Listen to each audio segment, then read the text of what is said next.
Mga kapatid, maging mapanuri sa mga proof of payment online. Napepeke na rin kasi ang mga online resibo gamit ang artificial intelligence o yung AI. Nasa full line balitang yan si Elaine Fulgencio. Mukhang legit ang transaction receipt na ito mula sa isang online banking app. Pero ang resibong yan, peke at artificial intelligence o AI generated. Ito ang viral post ng isang netizen na nabiktima ng naturang peking transaction receipt. Pinadala daw ito sa kanya ng kanyang batchmate bilang pambayad. Pero wala raw pumasok na pera sa kanyang bank account hanggang sa nadiskubre na peke pala ang transaction receipt. Ayon sa NBI Cybercrime Division, posible nga ang ganitong klaseng modus sa mga resibo gamit ang AI. Sinubukan nilang gayahin ang nag-viral na post kung mapepeke nga ang isang online transaction receipt.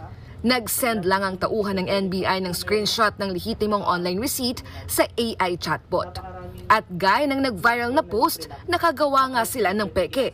Pero kung talagang bubusisihin, may mga pagkakataon daw na hindi pulido ang mga AI-generated photos. Makikita nyo rito, ina-edit ko, nabago yung name, nabago yung number. Yung sa amount, may mali siyang pagka-edit. Sa halip na kama, naging period. Tapos, yung iba, nagagawa niya na maayos. Pero, yung font na iba. Kaya paalala ng NBI sa publiko, huwag basta-basta magtitiwala kahit pa sa kakilala. Lagi po nyo i-verify kung merong perang pumasok. Kung sasabihin na may maintenance, huwag kayo magpo-proceed sa transaction.